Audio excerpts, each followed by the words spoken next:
기원전 45년에 로마의 철학자인 키케로는 우정에 관하여라는 글을 남깁니다. 환갑을 넘어 자신의 인생을 돌아보며 쓴 수필입니다.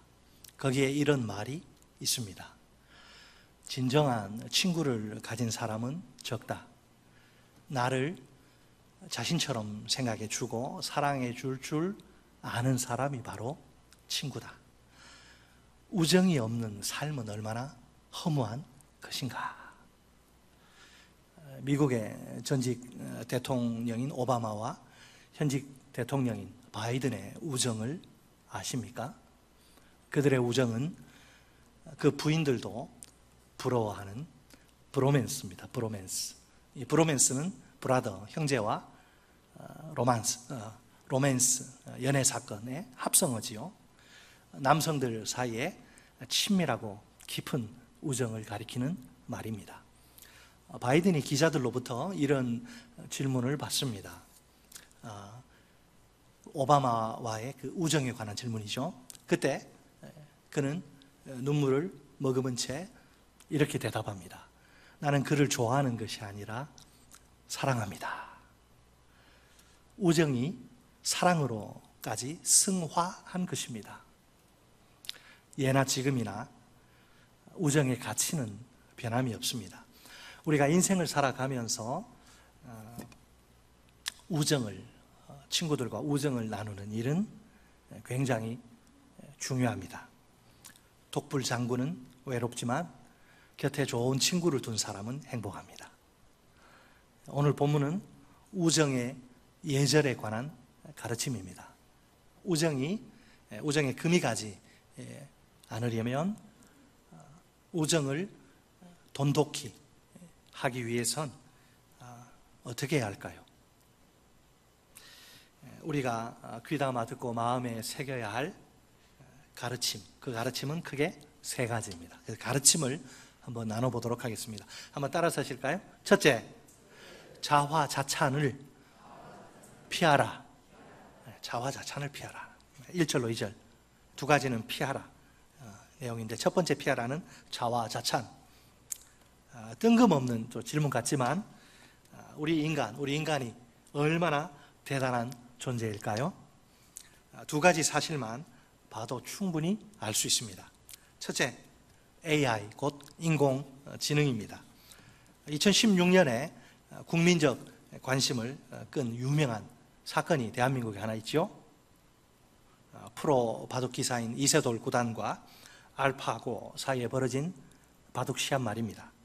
최고 인간 실력자와 최고의 바둑 인공지능 프로그램이 벌인 세기의 대결이죠. 많은 사람들의 사실은 전 세계인들의 주목을 끈 이 대결은 알파고의 압승으로 끝나고 맙니다. 그 당시 세계 최정상급 실력자이던 이 구단이 알파고 앞에 무기력하게 무릎을 꿇다니요. 5번 싸웠는데 한 번 이겼어요. 오전 전패를 당하지 않고 1승이라도 건진 게 다행이라고 할 정도입니다. 이처럼 초기의 인공지능은 게임이나 바둑 등 이런 분야에 사용됩니다. 그리고 실생활에 응용되기도 합니다. 그러다가 지능형 로봇 등 그 활용 분야가 비약적으로 발전합니다. 이제는 4차 산업혁명의 핵심 요소로 자리를 잡습니다. 무궁무진한 잠재력이 엿보이는 인공지능을 만든 천재가 바로 인간입니다. 정말 놀랍지 않습니까? 와, 놀라운 일이에요. 둘째, 인간 게놈 지도 완성입니다. 인간 게놈은 인간이 담고 있는 유전자의 전체 염기 서열을 가리킵니다. 유전자의 총량을 뜻합니다. 과학자들은 인간의 DNA가 유전 정보를 암호화하고 있다, 이 사실을 발견합니다. 그러자 미국과 영국을 중심으로 인간의 그 염기 서열을 파악하기 위한 연구가 본격적으로 시작됩니다. 이것은 인간의 모든 유전자의 염기 서열을 조사하기 위한 연구입니다. 1990년부터 시작된 이 연구는 15년이 걸릴 것이라 예상이 되는데, 그러나 생명공학 기술의 비약적인 발달로 13년 만인 2003년에 완료됩니다. 인간 유전자의 99%의 서열이 99.99%의 정확도로 완성된 것입니다. 그 결과 인간 게놈의 염기 숫자는 대략 30억 7천만 개이고 유전자는 2만 5천에서 3만 2천 개로 밝혀집니다. 인간 게놈 지도 완성은 다방면에서 우리의 미래에 많은 영향을 미치게 될 것입니다. 인간의 설계도와 같은 인간 게놈 지도를 완성한 천재가 바로 인간입니다. 참으로 엄청나지 않습니까? 별로 안 놀라시는 것 같네. 일부 예배도 그렇고. 자, 이런 인간의 능력이라면 이 세상에 못할 일이 없어 보입니다. 도대체 과학기술 문명 발달의 그 마지막 끝은 어딜까요? 어디까지 갈까요? 1970년대 어깨동무를 소년중앙 이걸 보고 자란 어린이들은, 지금 어린이들은 아니죠. 어린이들은 기억하듯이 그 당시 공상 과학 만화에 보면 막 하늘을 막 자동차가 날아다니고 했는데, 이제 이거는 기본입니다. 조만간 이제 하늘을 나는 택시를 볼 거예요. 머지않아 지구 이외의 그 행성으로 우주선을 타고 자유롭게 여행 다닐 수 있겠죠. 우리 삼양교회 전교인 수련회를 목성에서 한번 해보는 것도 괜찮겠네요. 수성? 토성에서 하고 싶습니까? 앞으로 우리 눈앞에 어떤 세상이 펼쳐질까요? 지금은 상상하기 어려울 정도로 급속한 변화가 일어날 것만큼은 분명합니다. 자, 제가 왜 이렇게 서론에 이런 이야기를 길게 했을까요? 우리는 오늘 본문 속에서 좀 다른 목소리를 듣습니다. 본문이 인간의 가능성과는 거리가 먼 한계를 지적하네요. 우리가 대단하게 생각하는 인간이란 존재는 별거 아니란 거예요. 별거 아니다. 1절 말씀 우리 같이 읽습니다. 시작. 너는 내일 일을 자랑하지 말라. 하루 동안에 무슨 일이 일어날는지 내가 알 수 없음이니라. 아멘. 솔직히 우리는 누구나 단 한 명의 예외도 없이 내일 일을 장담할 수 없습니다. 내일은 우리 인간이 생각할 수 있는 가장 가까운 미래가 아닙니까? 우리의 모든 불안 혹은 모든 기대가 걸려있는 가장 가까운 시간이기도 합니다. 오늘도 많은 사람들은 여러 가지 일들을 계획하고 실행하느라 얼마나 바쁜지 몰라요. 다 바쁩니다. 그 일들이 최대한 빨리, 즉 내일이란 시간 안에 이루어질 것을 기대합니다. 한 걸음 더 나아가 그것을 주변에 막 자랑하고 싶어 합니다. 그렇지만 지혜자는 내일 일을 뭐하지 말라? 자랑하지 말라고 못을 박아서 이야기합니다. 그 이유가 무엇입니까? 하루 동안에 무슨 일이 일어날지 아무도 알 수 없기 때문입니다. 1년도 아니고 한 달도 아니고 일주일도 아닙니다. 고작 하루 24시간 동안의 일들도 몰라요. 하루 동안에 일어날 일, 이거 히브리어 원문을 보면 하루의 지식이 무엇일지라는 뜻입니다. 마치 날이, 이 데이가 낳을 자식을 낳는데 그 자식이 이 일인 것 같은 그런 인상을 풍깁니다. 우리가 하는 일이란 하루가 낳은 자식들인 거죠. 그러니까 우리가 내일에는 어떤 자식이 태어날지 알 수 없다는 의미입니다. 따라서 미래에 어떤 일이 이루어질 것이라 확신에 넘치는 말을 할 수 없어요. 우리가 이런 인간의 한계를 잘 받아들여야 합니다. 인간이란 내일 일은 아무것도 모를 정도로 무지한 존재입니다. 도대체 교만을 떠는 것이 말이 안 되는 겁니다. 누구나 자신이 이렇게 무지한 존재인지 정확히 안다면 겸손할 수밖에 없습니다. 자, 그렇다면 인간이 내일 일을 자랑하는 것은 어리석은 짓입니다. 우리는 내일 24시간에 대해 그 어떤 영향력도 행사할 수 없습니다. 내일을 지배하거나 자기 마음대로 내일을 막 지배하거나 통제하는 것은 우리 인간의 영역 밖의 일입니다. 그렇지 않다면 각종 사건, 사고, 자연, 재해로부터 스스로를 지킬 수 있겠지요.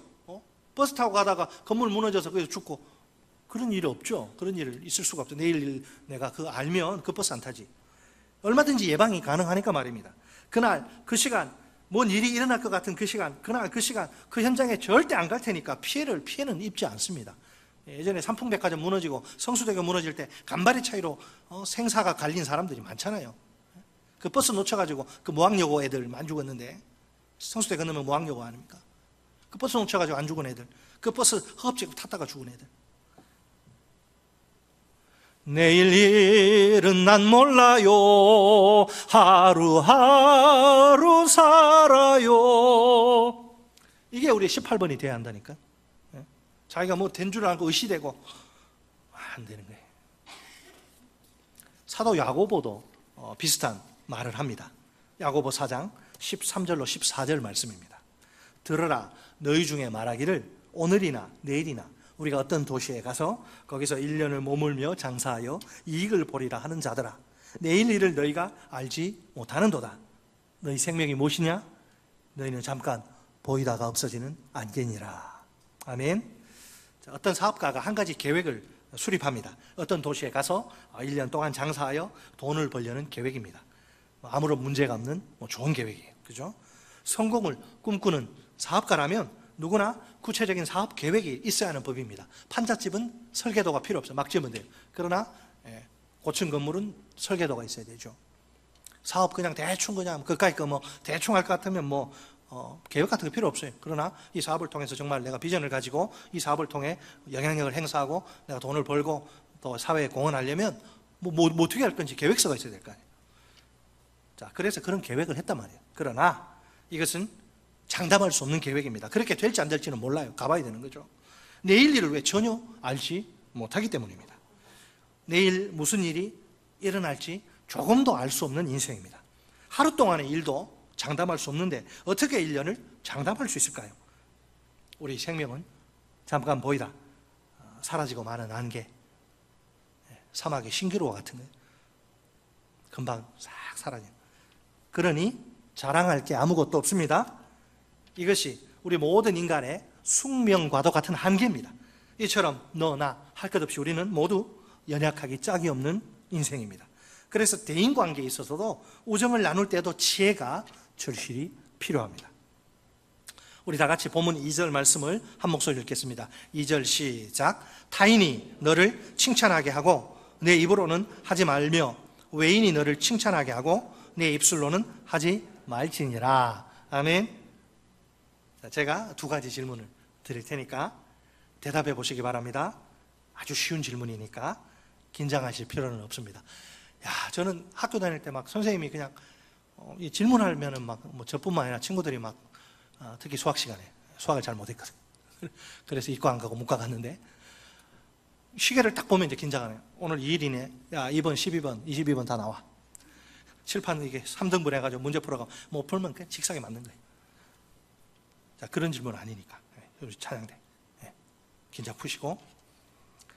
자, 칭찬은 좋은 것입니까? 나쁜 것입니까? 칭찬 받으면 기분이 좋습니까? 아니면 더럽습니까? 좋죠. 칭찬은 고래도 춤추게 한다는 그런 말, 책도 베스트셀러도 있고, 자, 칭찬의 긍정적인 측면을 강조한 말입니다. 대인관계에 있어서 칭찬은 마치 기름칠하는 것, 윤활유와 같은 그런 역할을 합니다.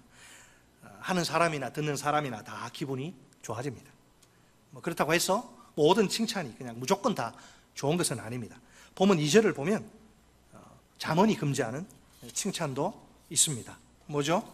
그것은 자화자찬, 자기가 자기를 칭찬하는 거. 자, 칭찬의 주체와 대상이 똑같은 경우죠. 요즘 젊은이들 용어로 하면 셀프 칭찬. 셀프 주요만 있는 게 아니고 셀프 칭찬도 있어요. 자, 이런 칭찬은 잠언의 세계관에서 보면 아주 미련한 짓이라서 피해야 합니다. 반면에 적극 권장할 만한 칭찬도 있습니다. 본문 2절은 타인과 외인이 너를 칭찬하게 하라 이야기합니다. 칭찬의 주체와 대상이 다른 경우죠.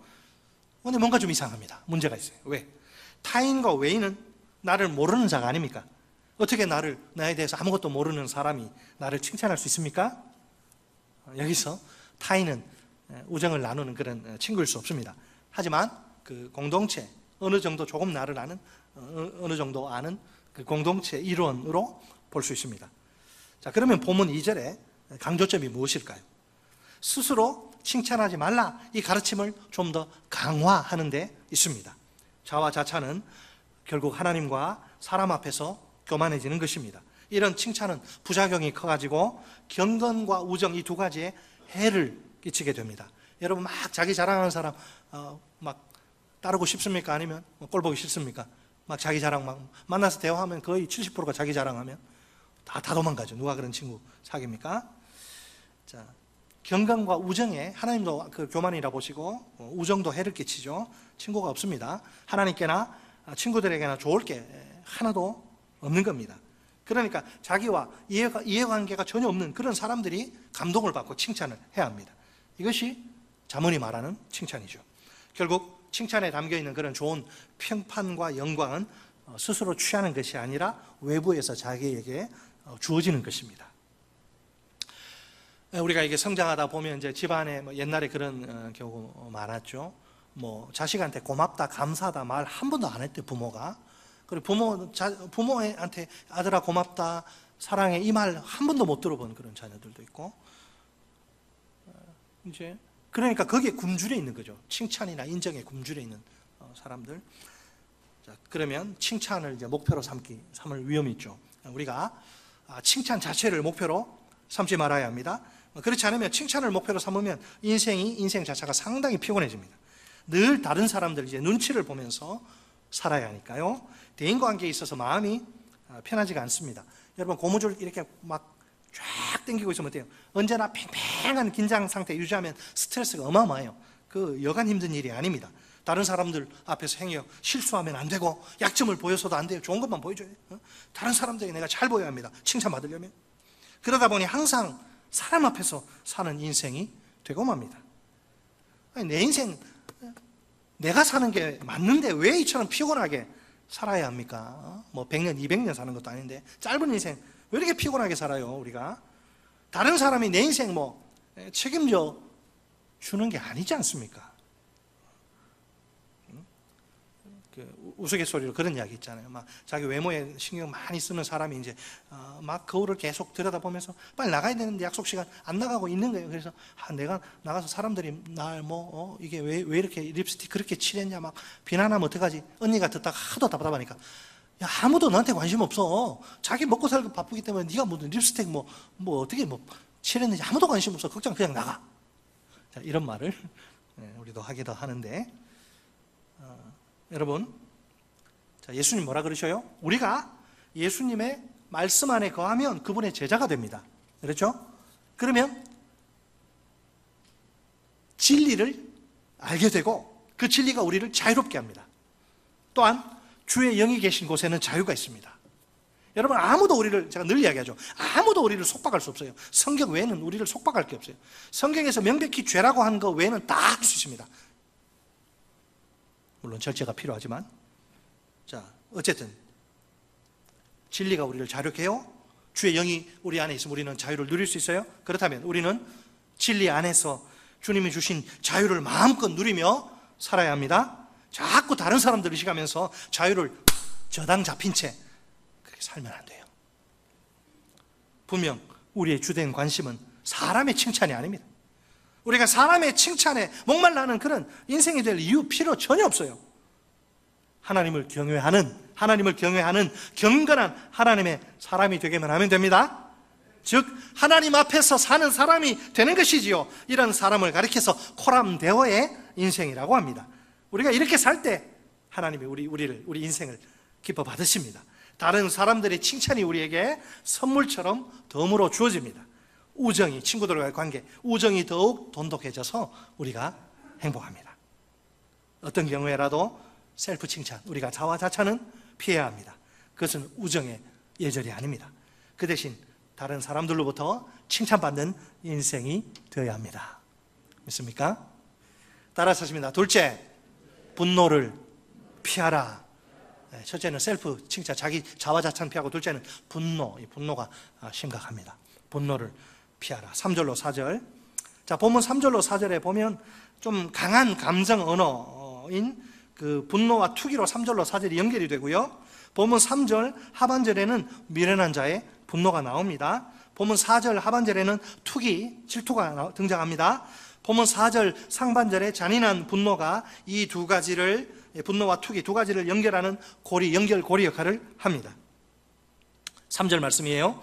돌은 무겁고 모래도 가볍지 아니하거니와 미련한 자의 분노는 이 둘보다 무거우니라. 아멘. 비교 자문인데 두 가지 대상이 비교가 됩니다. 무엇과 무엇? 하나는 무거운 짐을 지는 데서 오는 육체적 피로, 다른 하나는 미련한 자가 가져오는 정신적 피로입니다. 솔직히 말해 육체적 피로보다 정신적 피로가 더 힘듭니다. 육체의 피로는 바카스로 어느 정도 해소가 될지 모르지만 바카스 가지고 안 돼. 영혼의 영적인 피로는. 자, 제1행에는 뭐가 나와요? 3절에 돌과 모래가 나오죠. 왜 뚱딴지같이 돌 모래가 나옵니까? 이 돌은 굴러다니는 작은 돌 아니에요. 큰 돌, 정말 무거워서 이 돌은 제대로 들 수가 없어요. 모래는 지나치게 양이 많아 역시 돌처럼 들 수가 없습니다. 미련한 자가 분노하면서 주위 사람들 괴롭히는 거, 이건 돌 그리고 모래보다 더 무겁다는 거죠. 무섭다는 거예요. 무겁고 무섭다. 왜 그렇습니까? 미련한 자에게는 그 상황에 대한 설명이 아예 통하지 않기 때문입니다. 도대체 말귀를 못 알아들으니 얼마나 답답한 노릇이란 말입니까? 게다가 그의 분노는 막 짜증을 불러일으키니까 견딜 수가 없습니다. 계속해서 본문은 그 분노의 치명적인 위험을 경고합니다. 4절 말씀이죠. 분은 잔인하고 노는 창수 같아서 툭이 앞에야 누가 서리요. 아멘. 분노. 자, 여러분, 앞절에서는 분노의 무게가, 여기서는 그 파괴력이 제시됩니다. 분노의 잔인성을 보세요. 잔인성. 끝없이 쉼없이 격렬하게 몰려오는 창수로 묘사됩니다. 창수는 철수의 동생 이름 아닙니다. 현대인들은 거의 사용하지 않는 말인데 범람하는 물이에요. 막 넘치는 물, 거센 물. 자, 그러면 분노가 창수 같다. 철수가 아니고 창수 같다. 분노가 창수 같다는 말이 무슨 뜻입니까? 그 강한 분노를 감당할 수 없다는 말입니다. 모든 것을 순식간에 휩쓸어버리는 홍수같이 무서운 분노인 셈이죠. 여러분, 미국에 예를 들어 뭐 허리케인, 뭐 홍수, 건물 다 망가지고 남아나는 게 없어. 다 쓸어가 버려요. 분노가 그렇다는 거예요. 그렇게 파괴적이라 무섭다는 거예요. 사도 바울도 분노에 대해 이렇게 경고합니다. 에베소서 4장 26절 말씀입니다. 분을 내어도 죄를 짓지 말며 해가 지도록 분을 품지 말고. 아멘. 한번 해보실래요? 분을 내어도 죄를 짓지 말며 해가 지도록 분을 품지 말고. 다 버리래. 분노는 죄로 연결될 가능성이 크기 때문에 위험합니다. 그래서 해가 지도록 분을 품지 말아야 합니다. 안 그러면 죄가 돼요. 그게 물론 우리가 분노로부터 완전히 자유로울 수는 없습니다. 가끔씩 자기도 모르게 막 분노가 치밀어 오를 수 있습니다. 그래도 죄는 짓지 말아야 합니다. 가급적 하루가 지나기 전에 분노는 후를 털어버려야 마땅합니다. 한 가지 우리가 여기서 조심해야 할 게 있는데, 분노는 그 자체는 악하지도 않고 선하지도 않습니다. 예수님이 막 분노할 때 보세요. 무섭죠? 분노는 죄가 아닙니다. 단지 기쁨, 슬픔 이런 인간의 하나의 감정에 불과할 따름입니다. 그래서 누구든지 분노할 수 있습니다. 보통 우리는 어떤 때 분노합니까? 어떤 사물이나 사람이 자기 자신 아니면 다른 사람을 불공평하게 대우한다고 믿을 때입니다. 특히 자기 존재가 제대로 수용되지 않는다 느낄 때 화가 막 나는 거죠. 예를 들면 가인 같은 경우입니다.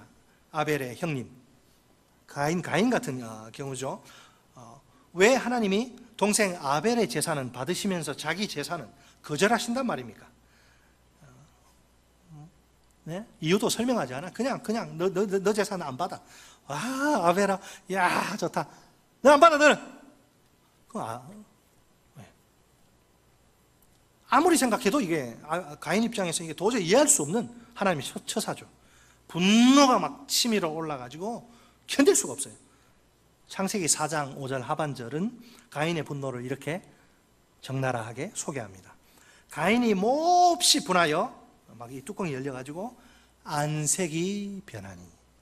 사람들은 막 씩씩거리면 막 이 귓볼부터 해서 뻘떼기 펄개지고 이러잖아요.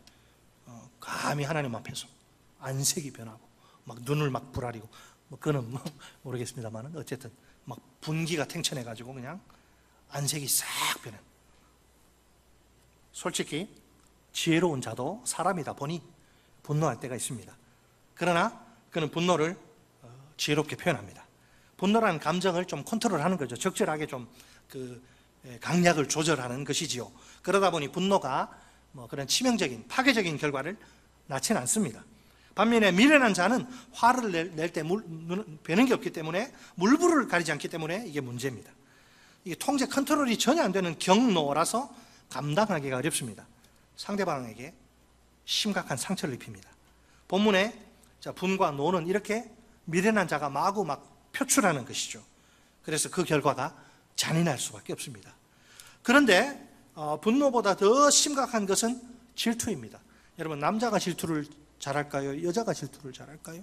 남자와 여자 중에 누가 질투를 잘합니까? 그냥 분노보다 더 심각한 게 질투. 그 무서운 분노도 질투의 파괴력 앞에서는 아무것도 아니에요. 자, 분노와 질투 한번 어떻게 차이가 나죠? 분노는 외향적이라서 이게 밖으로 잘 드러납니다. 딱 성내는 사람 보면 눈에 확 띌 수밖에 없습니다. 저 사람 지금 분노했구나. 반면에 질투는 그렇지 않아요. 웃으면서도 질투할 수 있어요. 웃으면서도. 질투는 내향적이어서 밖으로 잘 드러나지 않습니다. 속에 감춰져 있습니다. 그게 무서운 거예요. 웃으면서도 막 질투하면서도 웃어. 그 앞에서 사람은 이렇게 이중적 가면을 잘 쓸 수 있어요. 하지만 질투는 그 파괴력만큼은 정말 무지막지해가지고 분노와 비교할 수조차 없습니다. 오죽하면 질투가 뼈를 막 썩어 문드러지게 한다, 그런 표현이 나올까요? 자, 여기 보시면 투기 앞에야 누가 서리요. 자, 어떤 느낌이죠? 투기 앞에야 누가 서리요. 수사 의무문이죠. 이게 선다는 거예요? 서지 못한다는 거예요? 아무도 서지 못한다는 뜻을 강조하는 거죠. 이런 거죠. 아무도 투기 앞에 설 수 없다. 이 문장하고 투기 앞에야 누가 서리요. 어떤 게 느낌이 강해요? 후자가 강하죠. 그래서 이제 이 문장을 수사 의무문으로 표현하는 거죠. 아무도 서지 못한다. 그러므로 투기, 즉 질투는 분노보다 훨씬 더 심각합니다. 여러분, 성경에 보면 이렇게 질투하는 인간들이 좀 있는데 그 중에 질투에 화신하면 딱 누가 떠오르세요? 성이 사시입니다. 사시. 그리고 이름은 울이에요. 우리. 그러면 사울. 이스라엘의 초대 왕인 사울입니다. 사울은 자기 사랑하는 딸을 평생 먹여 살리는 그 남편이자 충성스러운 신하, 자기 사위이자 충성스러운 신하인 다윗을 시기합니다. 다윗이 점점 여자들이 죄송합니다. 그 주책이지. 다윗이 승전하고 올 때 막 사울이 죽인 자는 천천히요, 다윗이 죽인 자는 만만이다. 사울이 기분 나쁘죠. 공을 막 비교하면서 그 여자들이 좀 조심을 했어야 되는데. 듣는 사울이 열받는 거라. 내가 왕이고 쟤는 내 밑에 적인데 어떻게 제가 죽인 자가 만이고 내가 죽인 자가 1000밖에 안 돼? 내가 제 10분의 1밖에 안 되나? 하여튼 그런 스토리가 좀 나름 있지만 어쨌든 이게 이제 점점 커지니까 요나단한테 뭐라 그래? 야, 저 다윗을 죽이지 않으면 우리 왕가 우리 왕조를 지키기 힘들다. 그런 말까지 하면서 그래서 이게 제거해야 할 정적으로 여겨서 여러 번 죽이려고 안간힘을 씁니다. 어떤 때는 막 보는데 가까운 데 창을 그냥 던져가지고 죽이려고 하는데 싹 피해가지고 안 죽었죠. 어떤 때는 군대를 풀어가지고 군대를 막 개처럼 다 풀어가지고 그냥 인간 사냥에 나서기도 합니다. 둘 사이를 지금 우리는 이제 알잖아요. 이게 장인과 사위인데 이 사이를 모르는 사람이 보면 이건 완전 영락없는 불구대천의 원수입니다. 불구대천의 원수끼리 지금 하는 거예요. 이게 사울만의 문제일까요? 아니에요. 오늘날도 사울처럼 유난히 시기와 질투를 잘하는 사람들이 있습니다. 심리학자들이 분석을 했는데 그 사람들은 뭐냐? 심한 자기 애성 성격 장애자들입니다. 여러분 그거 아시죠? 우울증은요 단순히 감정의 문제가 아니고 뇌 질환이에요. 뇌가 쭈그러든 거예요. 뇌가. 그래서 반드시 약물 치료 받아야 돼요. 기도만 한다고 되는 게 아니고 약물 치료하고 기도하는. 복통 나면 약을 먹어야지 복통이 멈추잖아요. 우울증도 마찬가지. 자, 이거는 시기 질투가 누구나 다 조금씩 있지. 오죽하면 속담에 사촌이 논을 사면 땅을 사면 배가 아프다. 그게 그냥 나온 말이 아니에요. 그런 사촌들이 많기 때문에 그런데 누구나 시기 질투는 있는데 남 잘 되면 좀 배가 아픈데 그 정도가 아니고 그런 평범한 레벨이 아니고 유난히 딱 보면 저 사람의 시기와 질투가 심하다. 그러면 그것은 자기 애성 성격 장애라고 보면 됩니다.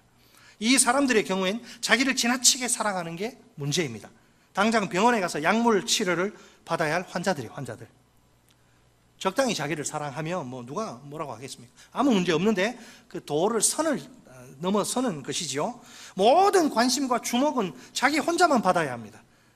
말타 신입 사원이 가가지고 그 대리도 있고 차장도 있고 부장도 있고 사장도 있는데 자기가 관심 다 받으려면 말이 됩니까 그게? 제가 좀 너무 극단적인 예일지 모르지만은 그런 식의 예를 들면 어디를 가든 모든 관심과 주목은 자기 혼자만 받아야 합니다. 공동체 중심이, 세상의 중심이 자기 자신이에요. 그러니 다른 사람이 자기보다 더 관심 받고 주목받으면 그걸 견디질 못해요. 끌어내려야 되지. 그 사람이 자기 눈앞에서 사라지기를 원하고 어떻게 해서든지 막 이간질하고 끌어내리려고 그러고. 이것이 바로 성경이 매우 부정적으로 평가하는 미련한 자의 질투입니다. 여러분, 우리가 미련한 자의 분노와 질투를 피해야 합니다. 특히 이 미련한 자의 질투는 정말 조심해야 합니다. 미련한 자의 분노와 질투를 피하는 것이 우정의 예절입니다. 따라서 하십니다. 셋째, 친구의 잘못을 해소하라. 친구의 잘못을 해소하라. 5절로 6절, 우정을 나누는 데 있어서 중요한 장애물이 있어요. 친구의 잘못입니다. 이 잘못을 지혜롭게 잘 처리해야 합니다. 보면 5절로 6절에 따르면 사랑과 친구가 연결되죠. 한 가지 문제가 있습니다. 친구의 잘못을 어떻게 해소할 것인가? 친구의 잘못은 그냥 방치하면 안 돼요. 반드시 해소되어야 좋습니다. 본문 5절 말씀입니다. 면책은 숨은 사랑보다 나으니라. 이 구절 역시 비교 자문이죠. 비교 대상이 무엇과 무엇, A와 B, 면책, 드러내놓고 막 꾸짖는 것, 그리고 숨은 사랑입니다. 사실을 말하자면 드러내놓고 막 꾸짖는 것, 면책이 숨은 사랑보다 낫습니다. 숨은 사랑은 이미 형성된 좋은 관계를 전제하죠. 그렇다면 면책은 잘 모르는 사람에게가 아니라 친구에게 하는 거예요. 왜 친구에게 면책을 하는 것이 어렵습니까? 친구를 꾸짖게 되면 그 친구의 마음이 상하게 될 수 있으니까. 자칫하다가는 친구를 잃을 가능성도 있습니다. 자, 그렇다 해도 면책하는 사람의 입장에서 보면 그 자기 분노의 폭발이 아니죠. 친구를 어떻게 잘못된 친구 바로 잡으려는 참된 사랑의 표현입니다. 면책을 당하는 친구는 그 면책을 잘 받아들이면 지혜로운 사람 될 수 있으니까 그 사람에게도 그 친구에게도 유익한 거죠. 자, 이와 대조적으로 숨은 사랑이 뭐냐? 비겁한 사랑, 무기력한 사랑, 자기 중심적인 사랑. 왜 사랑? 솔직히 말해서 이건 사랑이라 부르기 어렵습니다. 그죠? 사실 그 사랑과 면책은 어깨동무를 하고서 함께 걸어가기 마련입니다. 사랑 속에 면책이 있습니다. 친구를 사랑하니까 그의 잘못을 그냥 가만히 두고 볼 수가 없습니다. 그래서 면책을 합니다. 만약 친구를 사랑하지 않는다면 뭐 하려고 싫은 소리, 나쁜 소리 합니까? 관계 깨지는데 친구 사랑하지 않는다면 굳이 뭐 힘들게 면책할 이유 없어요. 뭐 좋은 게 좋은 거라고 그냥 같이 가는 거지. 아울러 여러분, 면책 속에 사랑이 있습니다. 물론 면책은 그 자체가 목적은 아닙니다. 사랑하는 친구의 잘못을 바로잡는 것이 목적입니다. 면책이 곧 사랑이니까 면책이 없으면 사랑도 없습니다. 자, 끝으로 본문 6절 말씀. 자, 6절 말씀은 보세요. 친구의 아픈 책망. 책망 아프죠. 친구의 아픈 책망은 충직으로 말미암는 것이나 충정. 원수의 잦은 입맞춤은 거짓에서 난 것이니라. 자, 5절을 좀 이제 더 깊게 설명하는데 두 가지가 대조됩니다. 하나는 친구가 주는 상처요. 다른 하나는 원수가 주는 입맞춤. 여러분, 상처와 입맞춤이네요. 주로 여러분, 상처는 누가 줍니까? 원수가 주죠. 입맞춤은 사랑하는 사람이 줍니다. 하지만 입맞춤을 받는 것보다 뺨을 한 대 이렇게 얻어맞는 것이 더 좋은 경우가 있습니다. 친구를 책망하다가 우정이 깨어지고 관계가 끝날지도 몰라요. 그러나 충정으로 친구를 책망한 것이라서 최소한 양심은 떳떳하고 진실해요. 사실은 그 책망은 믿을 수 있고 받아들일 수 있습니다. 하지만 우정을 가장한 친구처럼 이렇게 나 앞에 와가지고 말랑방구 끼는데 우정을 가장한 원수의 입맞춤은 차원이 다릅니다. 그것은 배신의 입맞춤이요, 토하고 싶을 정도로 더러운 입맞춤입니다. 예수님도 경험하신 역겨운 입맞춤입니다. 제자라고 하는 자가 돈에 환장해서 몇 푼 받으려고 예수님을 팔아 넘기다니요. 인두급이라 그러죠. 사람의 탈을 쓰고서는 도저히 못할 짓입니다. 마태복음 26장 48절 그 배신의 광경으로 우리를 초대합니다. 예수를 파는 자가 그 더러운 이름조차 쓰기 싫은 거예요. 예수를 파는 유다, 예수를 파는 자가 그들에게 군호를 짜 이르되 내가 입맞추는 자가 그이니 그를 잡으라 한지라. 그를 잡아 죽이라. 이렇게 원수의 입맞춤은 그 속에 죽음이 감춰져 있습니다. 즉 원수의 달콤하지만 독이 묻은 말을 조심해야 합니다. 거짓된 것입니다. 친구의 잘못을 해소하기 위해서는 면책을 해야 합니다. 좋은 게 좋다는 식으로 그렇게 접근해서는 곤란합니다. 그것은 사랑이 아닙니다. 원수의 달콤한 입맞춤에 마음을 빼앗기지 말아야 합니다. 분별력이 있어야죠. 이게 지금 말은 달콤한데 저게 나를 사람 잡는 건지 아니면 진짜 나를 사랑해서 하는 건지 그 분별해야 될 거 아니에요. 그 거짓되고 위험한 말을 잘 분간해야 합니다. 그래서 영적으로 깨어 있어야 돼요. 영적으로 깨어 있으면 영안이 밝으면 아무리 알랑방구 끼고 아무리 달콤한 말해도 저거 나 지금 잡으려고 하는구나 알 수 있다니까. 그렇지 않으면 그냥 사탕발리한 말에 그냥 넘어가요. 허허. 큰일 납니다 나중에. 친구의 잘못을 면책하고 원수의 거짓말에 속지 않는 것, 이것이 우정의 예절입니다. 자, 잠시 한번 눈을 감고 우리 공무원이 눈을 감으시고 한번 생각해 봅시다. 현재 내 주변에 우정을 나눌 그런 좋은 친구가 있습니까? 내가 그 친구와 함께 그 돈독한 우정이 주는 행복을 누리며 풍성한 삶을 살고 있습니까? 혹시 내게 그런 좋은 친구가 없어 외롭고 쓸쓸하진 않습니까? 이제 눈을 뜨시기 바랍니다. 주변에 좋은 친구를 둔 나는 행복한 사람이 맞습니까? 친구들이 너무 막 연락을 많이 해가지고 막 다 끝내라고 정신이 없어. 주변에 좋은 친구가 많아요. 그러면 나는 행복한 사람 맞습니까? 좀 반응을 좀 하셔야지. 다시 주변에 좋은 친구를 내가 뒀어요. 막 오늘은 뭐 여기 오라저라 갈 데가 없는 게 아니라 막 누구는 가고 누구는 안 가고 막 친구 너무 많아. 좋은 친구들이. 주변에 좋은 친구를 둔 나는 행복한 사람 맞습니까? 그렇죠. 뭐 이거 뭐 쉽죠. 아직도 그런 친구가 없다고 실망하지 마시기 바랍니다. 주께서 얼마든지 우리에게 그런 좋은 친구를 주실 수 있습니다. 우리가 돈독한 우정의 행복을 누리면서 살게 하실 수도 있습니다. 목장이 우리에게 생명처럼 소중한 이유가 바로 여기에 있습니다. 이 모든 축복이 목장을 통해서 이루어지길 예수님의 이름으로 축원합니다. 아멘. 우리 어르신 목장들 제가 아직 거기까지는 손을 지금 못 대고 있는데 이제 준비하고 있습니다. 어르신들도 뭐 당장은 아니지만 우리 어르신들이 더 행복하게 하실 수 있도록 또 기도로 준비하고 있습니다. 예, 그렇게 잘하는 또 그런 교회가 있습니다. 예, 그래서 뭐 보고 배우는 거죠. 자, 이 시간 우리에게 우정의 예절이 필요합니다. 예, 우정은 무례한 게 아니죠. 무례한 거는 우정이 아니죠. 우정의 예절이 필요한데 오늘 본문이 제시하는 세 가지 가르침을 붙듭시다. 목장은 우리가 우정의 예절을 배우고 익히는 최고의 훈련소, 논산훈련소 옛날 같은 최고의 훈련소입니다. 첫째로 자화자찬을 피하라. 따라서 하십니다. 첫째, 자화자찬을 피하라. 우리는 하루 동안에 무슨 일이 일어날지도 모르는 무지한 인생들입니다. 자화자찬은 하나님과 사람 앞에서 교만해지는 것입니다. 경건과 우정에 큰 해를 끼치게 됩니다. 우리에게 절대 금물입니다. 우리 모두 사람 앞에서가 아니라 하나님 앞에서 사는 인생이 됩시다. 그럴 때 하나님이 우리의 삶을 기뻐 받으실 줄 믿습니다. 다른 사람들의 칭찬이 우리에게 덤으로 주어질 줄 믿습니다.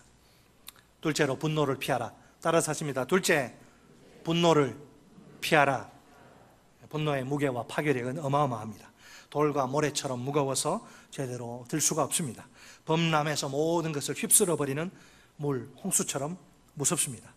또한 더욱 무서운 것은 미련한 자의 질투입니다. 뼈를 썩게 만들 만큼 심각합니다. 우리가 미련한 자의 분노와 질투를 피합시다. 셋째로 친구의 잘못을 해소하라. 따라서 하십니다. 셋째, 친구의 잘못을 해소하라. 우정의 장애물인 친구의 잘못을 그대로 방치하지 맙시다.